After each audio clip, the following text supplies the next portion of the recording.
I just thought that today, Eric asked me to talk about Napa Cabernet, and I thought it would be fun to talk about Napa terroir through the lens of our soil types, and using this property as an example of that.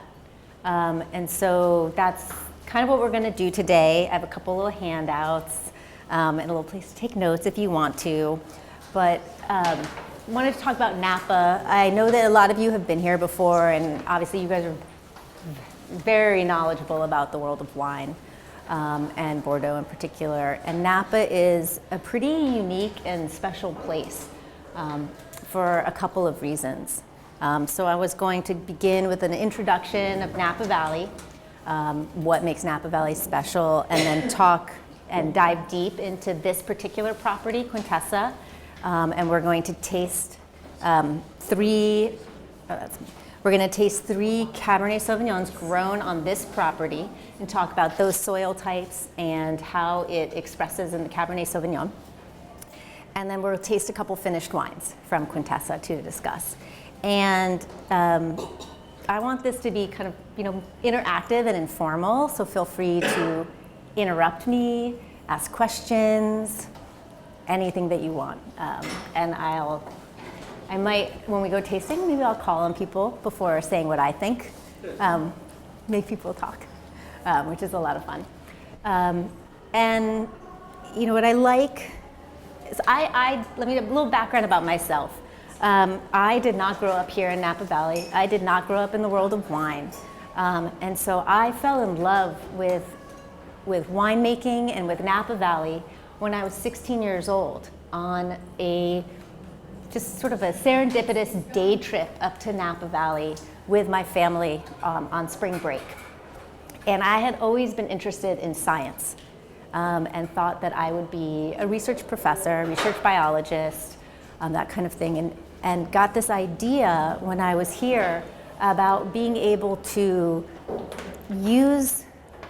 still do science, be part of that, and a little bit more, have the magic of fermentation. It's just incredible. Fermentation is honestly just magic. Winemaking, wine itself is, it's the thing that brings us all together. I don't think I need to tell you how important wine is to human culture, to our lives, and to having a richer and deeper life. It slows you down, especially I think nowadays when life is so quick and we're just going, and everything is so reduced. And it's kind of funny because I'm going to be talking about particular soil types and how that affects the wine, but really my underlying philosophy is that fine wine has to express a place, and that you can't reduce that to a couple little bits and pieces. It's not about pH, it's not about mineral content, it's about all of these things together, and the more you know about wine, the more magical it becomes. That's kind of my whole background basic on what I think of wine, and as a winemaker, what I try to do. So, this is cute. So I found this really amazing map of Napa Valley soil types and gave you as a little handout, which I thought would be cool to explain the Napa region. So Napa is small. Napa is a small region. You guys have been here now for 2 days, is that correct? 2 days. And you could easily, in 1 hour, drive up and down Napa Valley. At the widest point, we're 5 miles wide, we're 30 miles north to south, that's it. We are 1/8 the size of Bordeaux. 1/8. I read that, so I think it's true, and that's why I have notes, so I wrote it down. And you're looking at it? I know, it was 1/8. And we have a history of less than 200 years. Yeah. So how did Napa become? Napa has almost this outsized reputation for its space, actual size. And what's so special and so incredible about Napa Valley is its diversity. So if you look at that map, that's the entire Napa Valley soil types. We have an unparalleled diversity of soil types.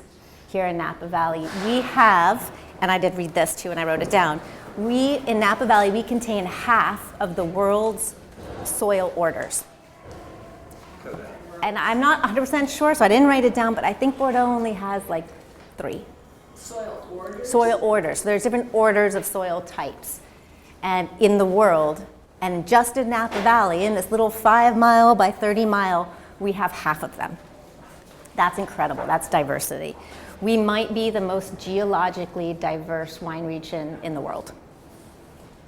So then how do you talk about Napa Valley terroir when you have all this diversity?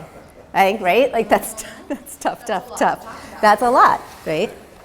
But I was going to do a little quick and dirty background of the geology of Napa Valley, and then we'll go deep into Quintessa Estate as an example of Napa Valley, because Quintessa is really like this amazing microcosm. It's a perfect property to talk about Napa Valley as a whole in our little bit. And so the geology is important, but it's not everything. So I didn't want to talk about that because we all talk about, in winemakers, we love rocks. Like this is just part of my personal collection here on the table. Yeah, so that's Obsidian, which is the coolest. I was going to pass these around when we talk about the wines.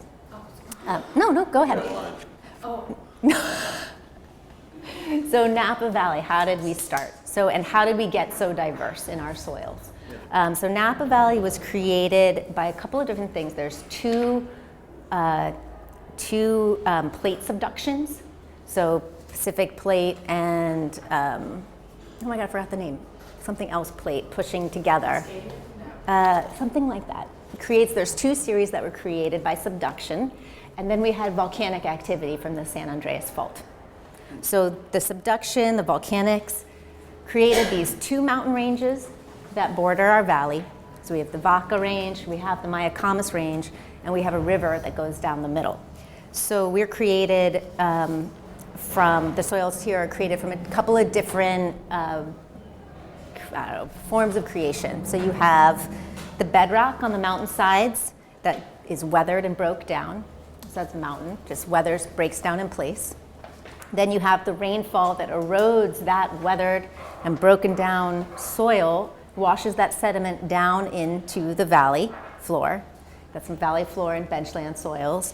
And then you have this, because of the pushing up and the coming down, you had a tumbling effect. So there was geologic tumbling that only happened really about 1 million years ago, about 1 million years ago, that created the diversity here that you see in Napa Valley. That's pretty cool. So there's the 3 soil types. I'm just going to give like a little primer and then we'll taste some soil types in Cabernet. So 3 soil types are mountain soils, alluvial soils, and fluvial soils, which is the funny one, fluvial with an F. So mountain soil is weathered in place. Because it's weathered in place and creates just from the bedrock, it has very low fertility. And what that means for wine grapes is that you get very small berries, small clusters, lots of concentration, muscular tannins, and a lot of complex aromatics. So that's that mountain kind of thing. Then you have alluvial, which is the erosion from the mountain, so bedrock that's been weathered, being washed down by water down the hillsides. And so you'll have bedrock underneath and alluvial fans on top. We're talking about alluvial fan, the Rutherford bench, the Oakville bench, those are all alluvial fans. Comes out in like a fan pattern, literally. So those have sort of moderate fertility, and what you get there is nice deep roots and a real more fruit forward, like these are broad generalizations, but fruit forward wines. And then you have the fluvial, which is soils that have been moved by a river. So it's river benches, and those are darker soils, deeper, loamy soils with more clay. They're more fertile, more water holding capacity. This is where you have the potential to dry farm. And those are those kind of areas. So, and I didn't mention anything about the climate, so I'm really just talking here about the soils.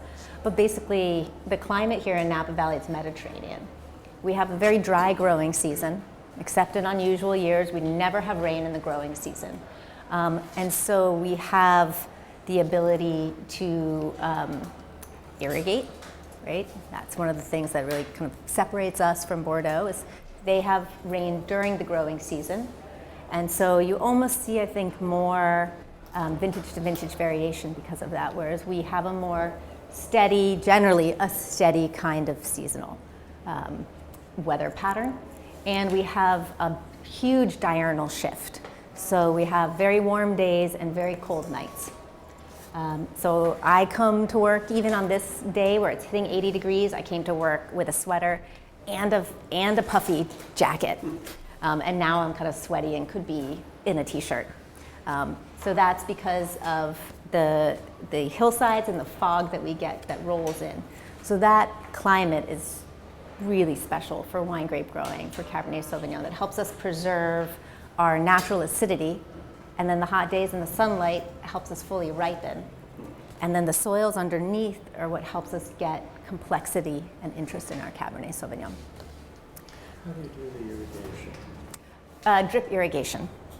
So the whole, it's really interesting. So we do it here very, very, and all over the valley, very carefully, because you want to do just the minimum amount of irrigation. And depending on the time of year and the growing season, you want the vines to feel stress or to not feel stress. It's like, I don't know, to anthropomorphize it, like I want the vines to feel like they need to reproduce, like that they're unhappy, that they're so stressed out that they have this biological imperative to reproduce, which is to put their carbohydrate reserves, put their energy into the grapes themselves. It's like, I don't know if you guys, has anyone farmed like when you have like tomatoes and if you water them too much, you just get like a giant tomato plant and no tomatoes. So that's sort of the idea here. And we do that by monitoring the soil moisture. We can monitor the actual flow of sap through the vines. And then we have weather stations, so all of this kind of understanding to understand exactly when and how much water to give to the vines. Do people argue about the different schools of thought about how much to... Big sips or little drinks? Yes, there's a huge argument.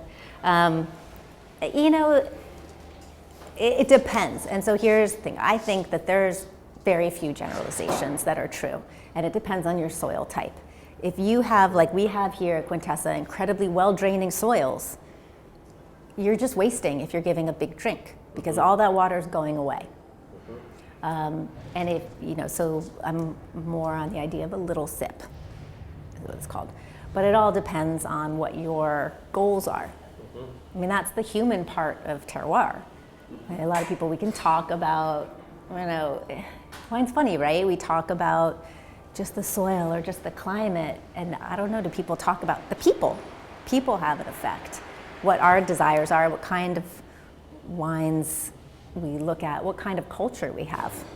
I think in the US we have, our appellation system is very affected by the culture we have. If you look at, so for instance, like Burgundy, it's very much a monk culture, very inward looking, separating into smaller and smaller pieces and inside, whereas Bordeaux, there's larger properties, it's on a river, so it was a merchant system. It always worked on export, whereas Burgundy didn't. And in the Napa Valley, we have a river too. We have San Francisco only an hour away. I worked in Italy, which I think is very, one of their like cultural, as a culture, they're more anarchic. So they have like crazy rules, but no one really follows them. And they're different in every place. Whereas here, we're so young, we're still trying to figure out what we want to be when we grow up. So here in Napa Valley, Cabernet is king. But Cabernet is only, I believe, something like 45% of our planted acreage. Maybe like 60% of our wine grape value, but only 45% of our planted acreage. You could have anything. You could have Riesling, you could have Chardonnay, you could have Tokai, we're allowing people to follow their bliss, I guess. do what you want. But I think Cabernet Sauvignon really, in my opinion, expresses Napa Valley terroir the best. And blending and what the diversity and what Napa Valley has to offer, I think is best expressed through Cabernet Sauvignon or Cabernet Sauvignon based blends. Any more questions about Napa in general? We'll talk about Quintessa and then taste some wines. Okay, so Quintessa, we saw it, 250-acre estate located between the Vaca Range and the Napa River. So Quintessa is 165 acres when we're fully planted to vines, planted on hillsides. And these hillsides were really unusual here. This is an overhead map that I actually use for planning and picking decisions. But I did give you some maps in your handouts as well. But Quintessa's like kind of a Napa Valley in miniature because we have hillsides.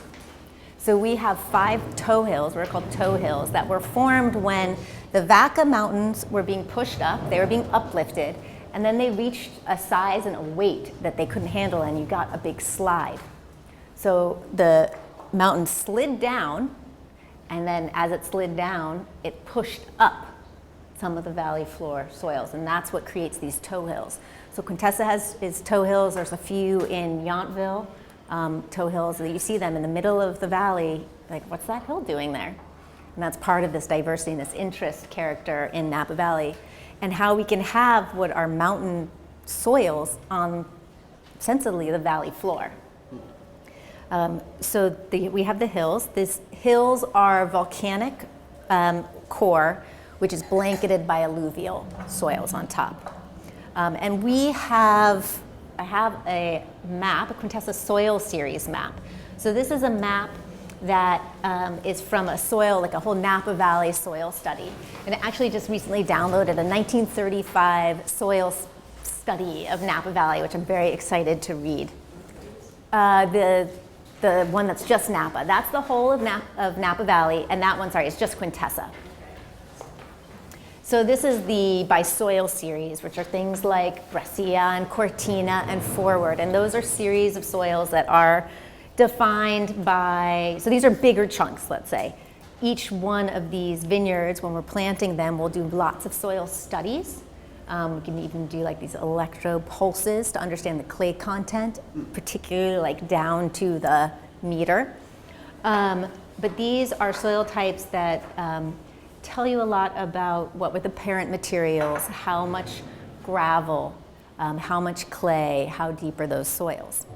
And then on the next page, I have this kind of stylized map of the Quintessa estate. Yes, with that, we've colored into 3 different colors.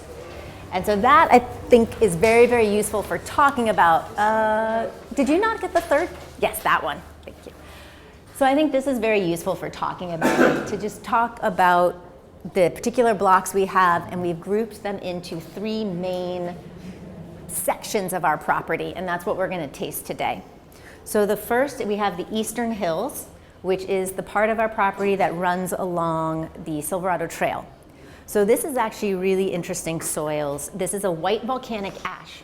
So this is that part, this is the slide down from Howell Mountain. Pritchard Hill has these soils, and it must have just fallen down. And we have this white decomposed rhyolite, so I'll pass these soils along. These are rocks that I pulled out of the block that we're going to taste together. And what I want you to notice is the color, but also how incredibly light that rock is. Like says a lot about its low fertility, its lack of ability to hold water, but it's just really, I mean, it's just shocking, the difference. Like, yeah, you feel like Superman, and you can crunch it in your hands if you want to. And so white rhyolite, you might be familiar with this other name, is tooth or tufa. So it's a very famous soil type found in southern Italy.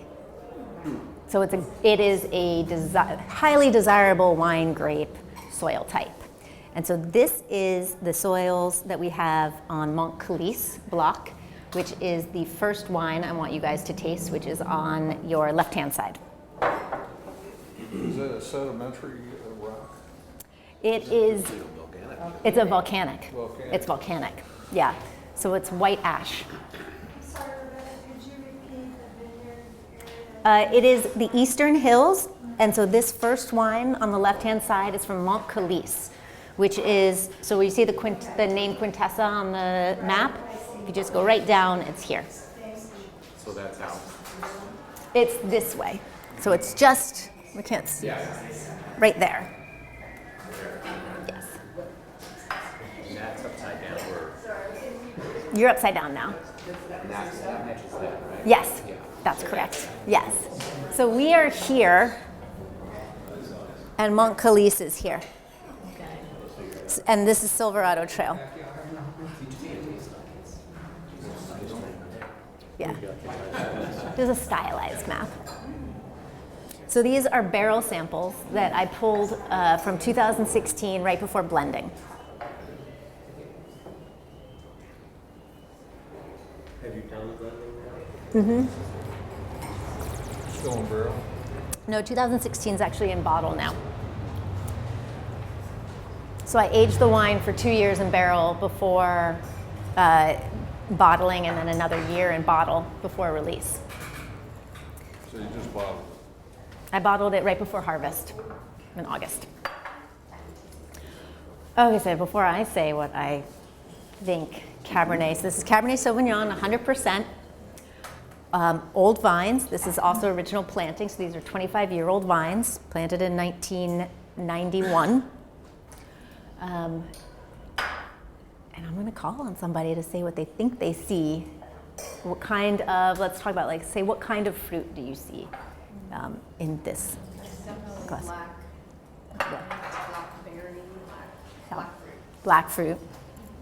Black It's not just that has a more purpley tint than almost any Yes. Cabernet I've ever seen. Color-wise? Yeah, we have amazing color.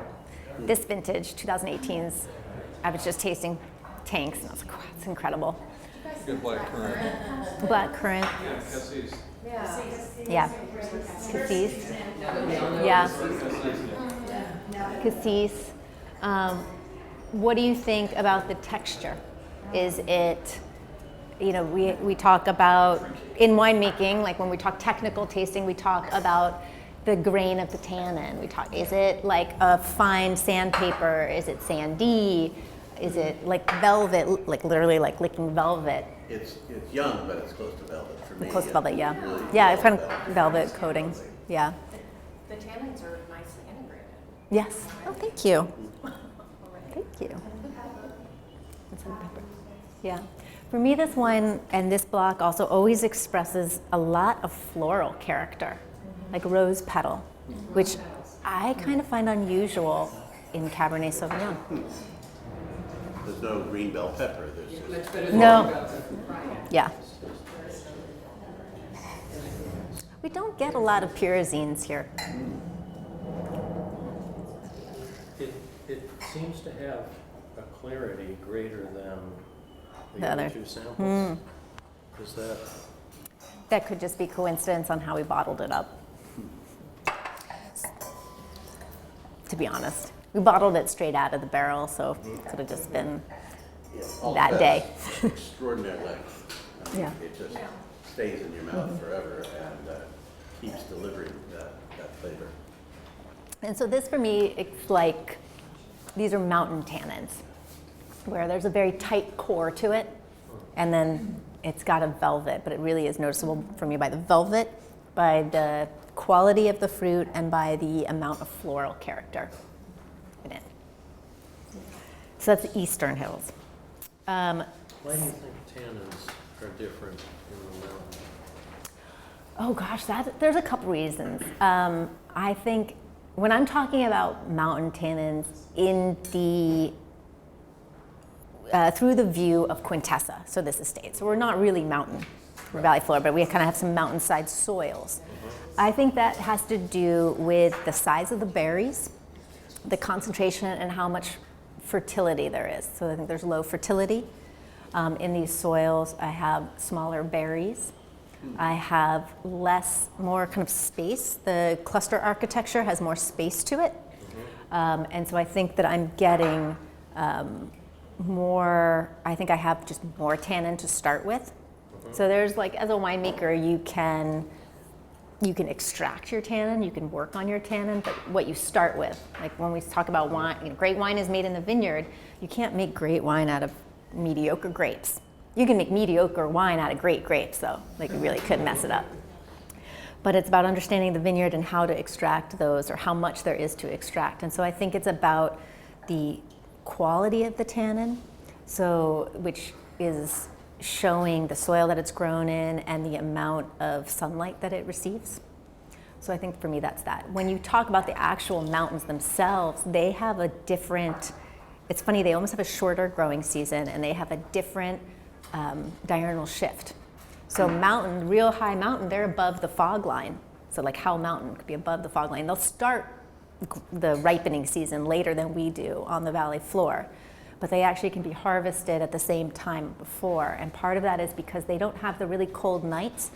So the vine, and there's huge generalizations here, by the way, for anyone who's like watching and disagreeing with me. They don't have the cold nights. And so during cold nights, our vines shut down. The stomatas close and metabolism shuts down. Whereas if it's still warm, they're still respiring. So you have a very different acid balance. And acids and tannins really affects the amount of chalkiness that you feel, how it feels in your mouth, how it affects and interacts with your salivary proteins, how it's extracted. So you say Quintessa always has this amazing color because of all the volcanics we have in our bedrock soil here on this vineyard. We actually have for Napa Valley quite high acids, and higher acid makes the color more purple. Because color is acid dependent, pH dependent. 100% Cabernet. The first three, the barrel samples, are 100% Cabernet. And they were all raised more or less the same? They were all raised the same. Okay. So I thought this is fun because what you're seeing here is Cabernet Sauvignons, so same vineyard management, or same vineyard manager, same philosophy of management, same winemaker. So we're taking away a lot of the different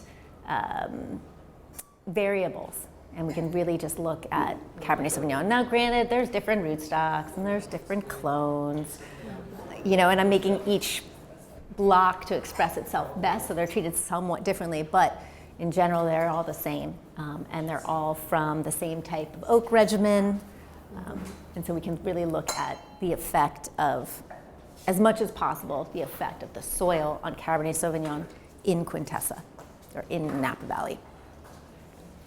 So Eastern Hills. So the next sample is from our Central Hills, and so that's kind of the largest part of Quintessa, and it's really unusual. So the Central Hills are geologically complex.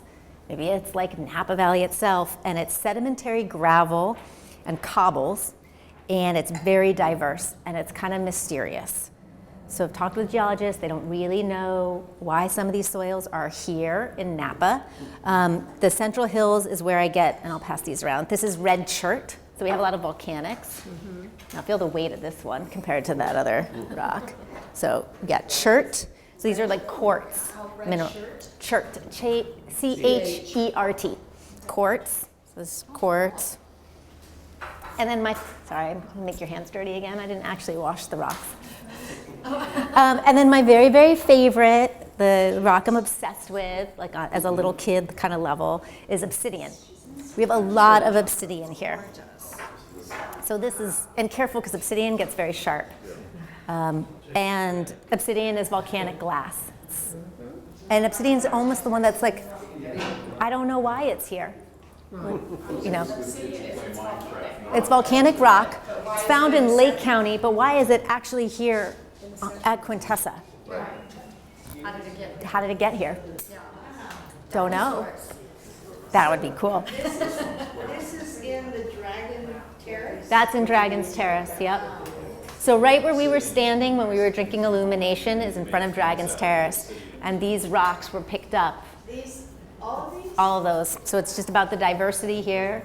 So this is hillside and diverse soil, and this is our middle glass, or our second to the left glass, second glass. Is there iron? Yes, it's iron that makes it red. Yeah, so they're high mineral content. Yeah. And what do you think that Oh, that is a good question. I mean, we talked about this at Davis. Yeah, so we talk about minerality in wine, but minerals aren't translocated from the soil into the grapes. I think that minerality, and I think there's a lot of minerality in Quintessa and in some of the wines I love the most, but I think what I'm saying when I talk about minerality in taste is it's just a word to use to describe some taste. I'm not actually, More iodine kind of. yeah, kind of an iodine or a mineral, like, gravel. We talk about, I see a lot of like graphite, gravel, but I don't actually put those in my mouth. Like if you actually lick the rock, they don't have a flavor to them. It's a very interesting idea, and I just started reading a book called Volcanic Wines. And I think he does talk more about mineral. It's really interesting. And what is it? What does that? We know that there's an effect. We see something special in these soils and in the wines made from them. What is it? Yeah, Sicily, Mount Etna. Yeah. Okay, so Dragon's Terrace. Is this all your original older vines? Yeah, so this is old vines as well. So Rebecca, why is this a completely different taste? I mean, Uh-huh. it's still Cabernet, clearly, but, I moved from one to the other, and suddenly I got maybe a higher level of acidity and a little bit higher level of astringency. Yeah. And it just seems to be more muscular. It's more muscular. For me, this wine also has like a sweet tannin, a sweetness. They're dry, they're not sugar, but there's almost like a sweetness to it. And I attribute that to Cabernet Sauvignon with a lot of rocks in the soil. So cobbles, really well-drained soils, the hillside, so that exposure to the sun, afternoon sun, and the age of the vine. Yeah, okay. Yeah, For sure. older vines with these kind of deep soils with a lot of rocks in them and a lot of drainage encourages vines to have deeper roots, which then allows the vines to be successful and productive older. So I don't think that I love old vines, but I don't think there's anything, it's not, like in the age of the vine, they've kind of matured, they've come to their own balance, but I think the best sites are the ones that allow vines to get old. Right. So it's kind And of, for me, we've moved from black fruit to red fruit, really Exactly. brilliant cherry yeah, flavors. really cherry flavors, yeah. I get sour cherry. Yep, that's Rebecca, exactly, yes. When you blend these first of all, how many different wines do you blend? I'm probably starting with 120 to 150 lots when I start the blending process for Quintessa. Goes into the final product. Yeah. Okay, so what are you doing with the wines? You're not blending everything. Then we're declassifying, Okay, are you selling enough? either within our company or selling out, yeah. Because what I'm doing when I'm blending Quintessa is trying to express or bottle the soul of Quintessa and how each year is expressed in this wine. And if every lot and every block doesn't really express Quintessa every year, part of the strength of Napa Valley and certainly the strength of Quintessa is diversity. And with diversity, I have a lot to work with. And that's why I can hopefully make a great wine every year, because if only 70%, like if I have the difference. So this estate, 165 acres, I will pick over the course of 5 weeks from beginning to end, because there's just that much diversity on the property. What percentage of your juice are you using for the Quintessa versus delabeling and selling off? It depends on the year. So the bottling can change. It can really change. So if you had a year, say, with a lot of heat spikes, some of the maybe more exposed, higher elevation places, I'm just sort of as a guess or sort of saying it's generalization, maybe the higher exposed sites might have gotten raisined. They might get damaged, I don't know. That could be a thing. Or in a cooler year, some of the later ripening, more deep soils, wet soil areas just aren't going to get aren't going to get to the finish line, aren't going to make it. And having that diversity allows us to make a great wine every year. It's a lot of work starting with 120. It is. This is a good illustration of what we learned in the class about as the perception of sweetness goes up, the perception of tannin goes down. Yes. Yeah. That's a tricky one. Yeah. And we're going to taste the 15. I shouldn't say it actually until we taste the 15. Do you start with trial blends? Yes, Just a that's handful? exactly what I do. Yeah, so I go through, I mean, at this time of year, harvest, I'm tasting, so I tasted the vineyards. I walked the vineyards every day. I made all the picking decisions, so I had a sense of those vines through their entire growing season. And then once they're in the winery, I'm tasting the fermenting tanks every single day. So I have a sense of these wines, and then I'm doing inventory tastings. So tasting every single lot just multiple times to sort of understand it, because these are live wines. Wine is alive. And it, like, I can tell you I was not a great teenager. Like, I don't know, my mom's not here, but I was very, very difficult. Like, but I think I came out okay. And some wines can be like that. You're not sure how they're gonna turn out. As a winemaker, you're like, I think there's something good in there, but then, the finish is unresolved. I'm not so sure. Or, especially when it comes to a blend, I don't want every single lot to be a complete wine. It's about them working together and creating more than they are alone. So would you say the tannins in both these wines are the same, you just don't perceive them less? I actually think that there's more tannin in the second wine. Really? So Yeah. it's perceived less? Yeah. There is actually more phenolics. There's more tannin in the second wine, but the perception is less. Yeah. Because it's more supple and sweet. So Rebekah, what goes into your decision to, do you start with like one wine, one vineyard, and then add into it? Or? I start with a core. So you kind of go through, and then there's like So is the that- obvious. And for me, when I'm tasting unfinished wines, I'm thinking about texture, So mouthfeel, more than aromatics.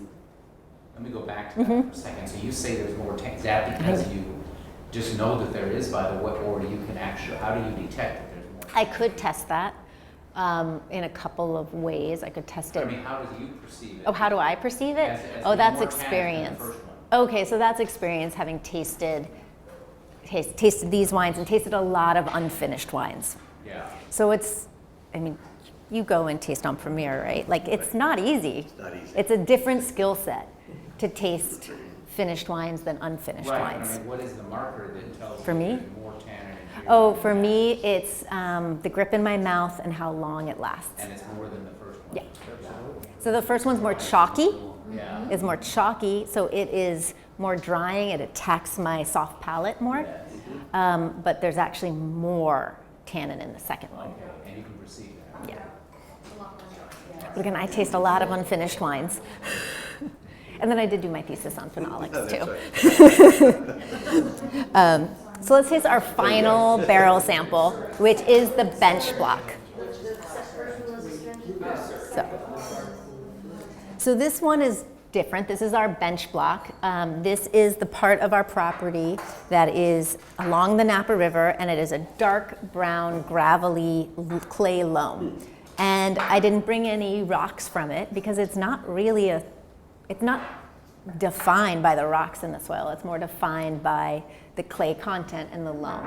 So it's got the effect. It's lower. It's closer to the river. And this is more like Rutherford bench, like true valley floor. So most of our property is not quite valley floor. It's on the valley floor, but it's not. This is valley floor.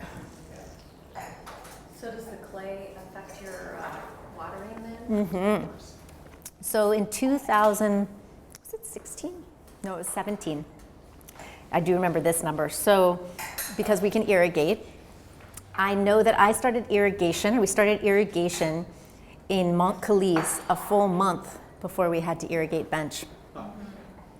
Deeper soils, bench is the last one to be harvested, almost always, not always, but almost always, is the last one to be harvested. It's kind of lower down. It has more of a tree line and then another hill. Oh, that part you couldn't see the bench. So the bench is, we were standing here, we were looking at the hill corona. All the way on the other side, this is bench. So it's all the way on the other side. So when we ever do this hiking tasting at Quintessa that I'm dreaming of, we can finally get to the bench.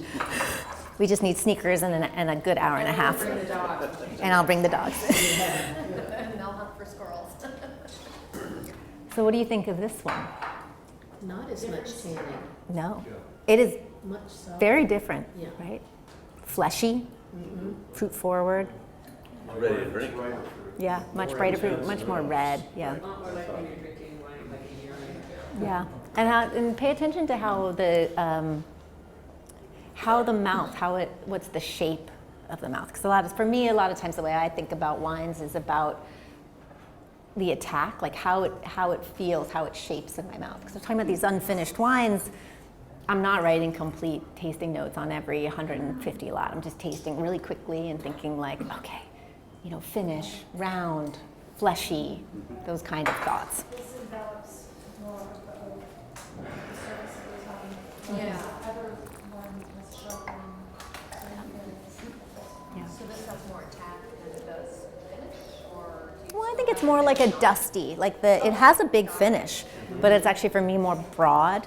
So it's fleshy in the front and broad and almost dusty. It's classic Valley, like Rutherford bench. Yeah. That's Rutherford dust. That's dust. Well, yeah, dust is like a tobacco kind of, who knows what dust really is? What he was saying, I don't know. But it's really evocative. And there is this feeling like it's a dusty vineyard. And when you're driving down there and the dust gets in your mouth, it kind of feels like this wine finishes. Yeah. It's like, So the first one was chalky. How did you describe the second one? Ooh, how would I try? I think tight core. Like I think of it as a core and kind of dusty. Yeah. So tight. Yes. Yeah. So those are the different soil types. So we're seeing some kind of Napa Valley. And then I actually have 2 finished wines for us to taste, but the first one, and I'll pour the second one after, we'll have to drop one of our glasses. Before we go to the finish, Uh-huh. I think it's worth all of us just pausing for a moment and reflecting on how these 3 wines could be so different and produced in such a small physical area. Yeah. It's a remarkable example of terroir. I think it is, and I think that's the beauty and also the difficulty of understanding Napa Valley, Napa Valley terroir, because it can be, because of the diversity, you can have neighboring vineyards that are wildly different from each other. Right. Kind of takes away any reason to have an AVA. No, don't. The grapes are so different from. We have 16. I don't want. I'm not entering that discussion. That one's fraught. Yeah, that's too much. But I think that there's some generalizations to it. But I think that in Napa Valley, there's even more difference between east and west, because if you think about the mountain ranges, and if the soil comes from weathered bedrock off of the hillsides, washed down, that the east and the west are different sides. The way we get the sun is different. I just made a blend, and it's beautiful. Oh, good job. Good job. What were your proportions? The 16 is going to be beautiful wine. I did. So I have the 15 Yeah. for you. Oh, no, go on, please. Do you, how do other wineries as large as Quintessa, do they have as many variables, variations? Oh, that's interesting. So I think that's kind of a hard question to answer. Napa Valley, I think it's something like 85% of the wineries are producing less than 4,000 cases. So we are at producing around 10,000 cases of Quintessa, 165 acres. We're larger. We're one of the larger estates, and certainly one of the largest estate wines in Napa Valley. So a lot of our set, size-wise, is working with different vineyards. So I'm kind of, like I've been talking about, I'm almost working with different vineyards inside the same estate, but maybe they're working with more different vineyards. So it can be really fun as a winemaker to do a lot of things. But this estate with Quintessa, my goal is to express the soul of this property. So I just listen to that and want to express that soul. If I'm working with different vineyards or in a blend, maybe I could be blending to style, finding vineyards and blending to a style, looking for vineyards that match that style and work together for that. So yeah, I actually can't, I can't think of another one who is single vineyard of this size. Yeah, it's an interesting, it's kind of fun. I don't even know how many Napa Valley wineries there are.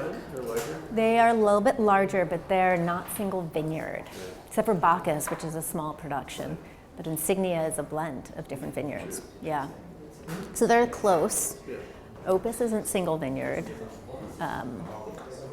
Camus isn't single. Bacchus is a single vineyard, but I think it's only, 1,000 cases or 2,000 cases. I was like, Sorry. you mentioned before that when you start blending, you really think about texture, mouth texture, how the different plots feel and elements feel in your mouth. So what, is there a signature, with understanding that vintages are going to be different, is there a signature texture that you're trying to create?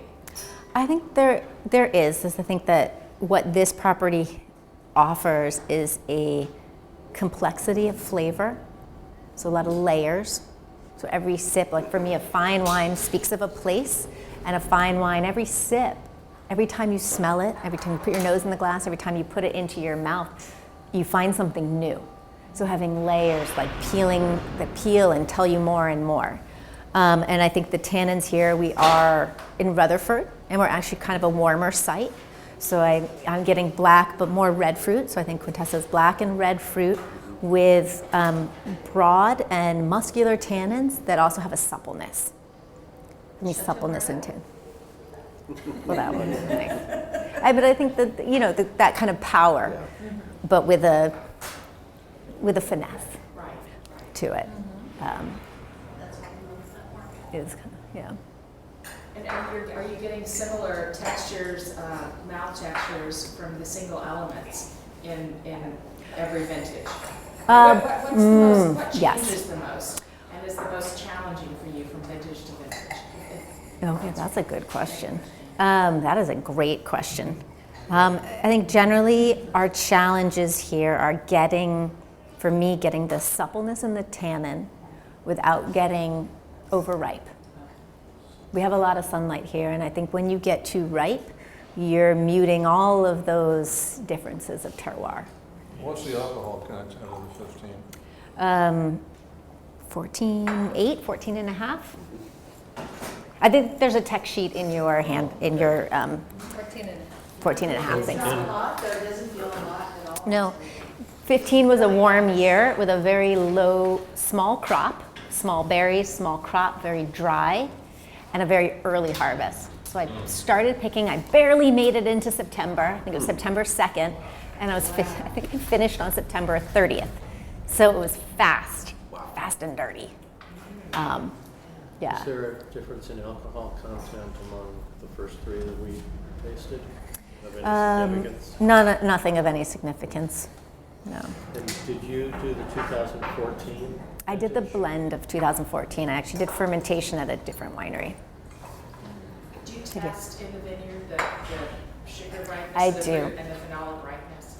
I test, yes, and I test the pH and the Do you do it tannins in the mouth. chemically? I do it chemically, but all the picking decisions are based off of flavor, You take are based off of taste, because especially how those tannins react with my mouth.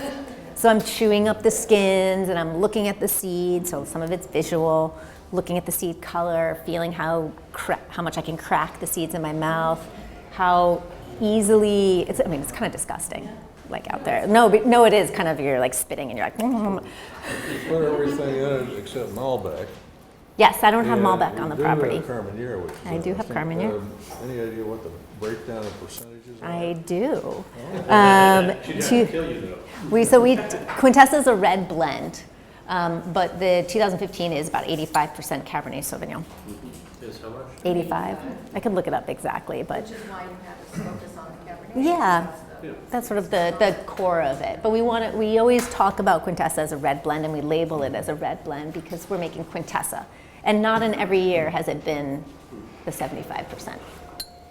Are you as happy with this harvest as everyone else seems to be? Yes, I am. Especially because I got a little bit of sleep this weekend. Look at that smile. So I feel better. I feel better. No, I am really happy with this vintage 2018.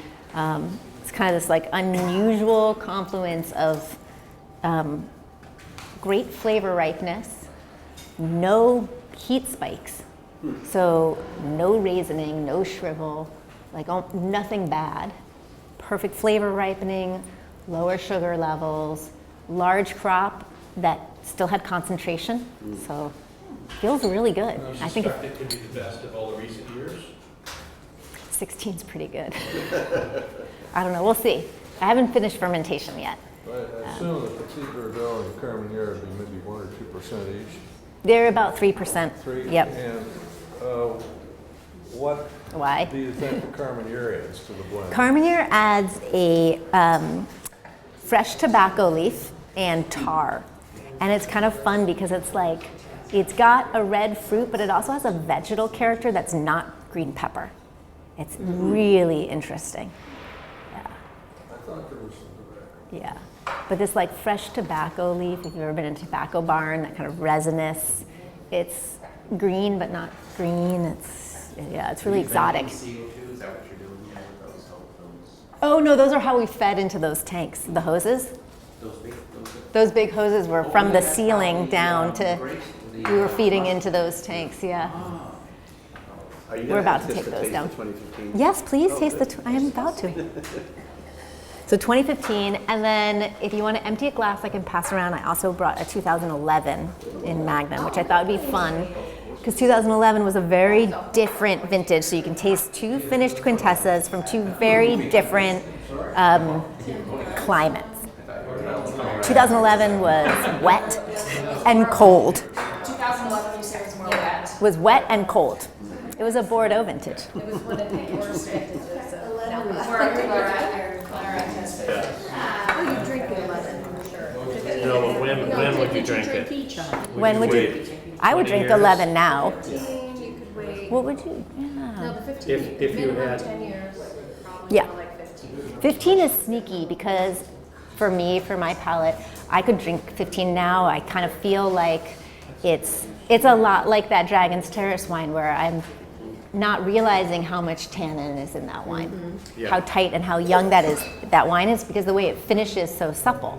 And so I could drink 15. I mean, I didn't decant any of these wines or anything. I just poured them. But yeah, I could definitely age that 10 years. Depends on how you like to drink wine. For me, 11 is what I would put on the table right now. Have it with maybe an aged cheese. And the problem I have with the 15 is that I can't seem to spit it out. Well, that's why you guys got a driver, right? You know? Yay. So what do you think the 2011 would be like in 10 years? Well, okay, so here's where we get into personal preference. You sure do. I think that I probably drink all of my wines a lot younger than you do. No, you don't. You don't? I don't? You don't Okay, know. because I just asked the I'm question. Napa Cab 5 to 10 years of age. I have an interest. I mean, I haven't had, my parents weren't wine collectors. I don't have a lot of, like a deep cellar. I guess I could have some older wines, but I find a lot of these very old wines very, very interesting. But on the hedonistic scale, I think I tend to like my wines with a little bit more, just secondary characteristics. So for me, 11, I like to drink this now. I think it'll be okay. For you, it will never be better than. Oh, no, see, it just depends on how I feel that day and what kind of food I'm gonna have. Okay. Yeah. If I was having a ribeye, I'd want the 15, I think. But if, So if you had to, in your crystal ball, pick a magic, the best time to drink this. which one, the 11? Right now? Or tomorrow. You don't think it'll change, but not necessarily get better. I think it'll soften even more. Again, you know, I drink a lot of really young wines, so maybe I like tannin. I think I like So you tannins a said lot. you like them. what I tend to range like generally? Napa Cabernet at about 5 to 10 years from release is where I drink Napa Cab. Now, what about 2013? So that's. So 2013 is a different wine. That has got so much. 2013, when I taste that wine, I'm always like, this is the greatest wine, and it's not the glass I finish. It's what I want to put in my cellar. Now, 13, I'm going to hang on to. 10 years. Yeah. Yes, I agree with that. Really, I like 10. Yes, I do like 10 a lot. It's a high acid year. I think it's great right now. All of these wines are unfined, unfiltered, so they're kind of alive. And like any, you know, you like any wine as it ages, it can go up and down. So 10, for me, 10 Quintessa just got out of a more closed stage. And I really like that. I like 2010s. On release, their acids were so high and they were just so tight that I didn't want to drink them. But I always loved that vintage. Yep. The notice of the 2015 is just beautiful. I like the 20. I think 2015 is kind of everything that's great about 13 and 14 together, because it's got the concentration. Whole cluster fermentation. No whole cluster. Zero. So it's all destemmed, whole berry. So I'm not crushing the berries because I think that gives me more expression of fresh fruit, and it kind of slows the fermentation down, which allows me to capture more of the aromatics. So that's why I do whole cluster. Or whole berry, not whole cluster. Cabernet has enough tannin without the stems in. Yeah, too much. Are there things that they did in making the 2011, either in growing or production, that are different from what you do now? So a couple things I've introduced in. One thing that was integral, two things, integral, maybe three. Okay, three things for 2011 to make 2011, which was across the valley, a very difficult vintage, a success here, is being organic and biodynamic. Requires you to spend more time, more attention, more focus on even little bits of your vineyard. So we walked the vineyard more. So we were able to capture every part as it became ripe and counter a lot of the potential damage of the rains in 2011. We had an optical sorter for the first time in 2011, so that helped a lot. And we have the vision and the integrity of the owners, so we were allowed to make a strict selection and bottle the best Quintessa of the year. They say quality, not quantity. Quality, not quantity. This 2011 has a certain pleasant chalkiness. Yes. To the finish. Yeah. So But 2000. it doesn't overpower the fruit. It just goes along. It goes all along. And 2011, for instance, doesn't have Carmenere because that didn't make it. 2011, it just never got ripe. It was just not quite right. But in 2015, I did introduce a new technique to be part of the blend, which is barrel fermentation of the red wines. So I'm fermenting some portion of these wines, of these grapes, inside a new French oak barrel. So I have the stainless steel tanks, I have the concrete tanks, and I also have oak barrels as part of the fermentation. And that helps for me work with certain parts of the property, only when it works right, but you get early integration of oak tannins, really lower temperatures, longer extractions, but at lower temperatures, really builds up that mid-palate density, which kind of is something in Cabernet Cabernet can sometimes have a donut hole inside the barrel. So take the head out.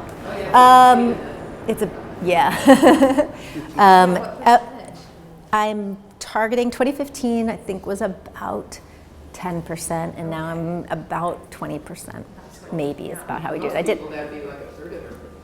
Yeah, it's a lot of barrels. It's a lot of work. What does the barrel fermentation give to you that you're looking for? That mid palate density. Yeah. So it's not something I want to do 100%. So all of these, like winemaking, these are tools to help express the terroir, but they're not the be all end all. And is it because of the oxygen that's allowed? So it's the slow oxygen, but also a lack of oxygen, because I don't ever seem to have fermentation difficulties in this. It's a smaller volume of fermentation, so I don't get that heat. And it's a very gentle extraction. And then again, it's a new French oak barrel, so it's early oak integration. So it kind of helps stabilize your color and your tannin chains. It's different. Of the three separate 2016s that we tasted, you mentioned earlier that you, after tasting for a while, you figure out a core Blend. And would any of these three have what you're looking for? They all did, yes, yeah. So these all did make the blend. Okay. These are part of the blend. Yeah. These are the babies, yeah. What are the other Quintessa vineyards? Faust. So we have a couple of wineries in the family. So we have Faust, which is also a Napa Valley Cabernet Sauvignon. So there's a vineyard, Faust Vineyard in Coombsville, which is the appellation that is just east of the town of Napa. So it's cooler area. So that's more of a black fruit mineral. And Faust is kind of like not your father's Cabernet. It's like one of the things. So it's a little more ripe, more like flush. And then we have Flowers, which is Chardonnay and Pinot on the Sonoma coast. Oh, I forgot that. Flowers is Huneeus. We have Benton Lane, which just became part of our portfolio up in Oregon, another Pinot house. And then partnered with Leviathan, which is a California red blend. So right now, that's what we are.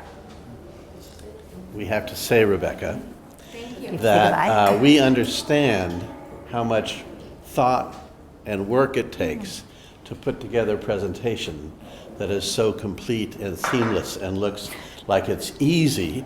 And yet we know you've all these notes down here and you thought through the process. And this is the first time I've really begun to realize the different soils and complexities of Napa in general. So you have greatly illuminated our understanding of the of Napa, and you've made us all, I think, addicted to Quintessa.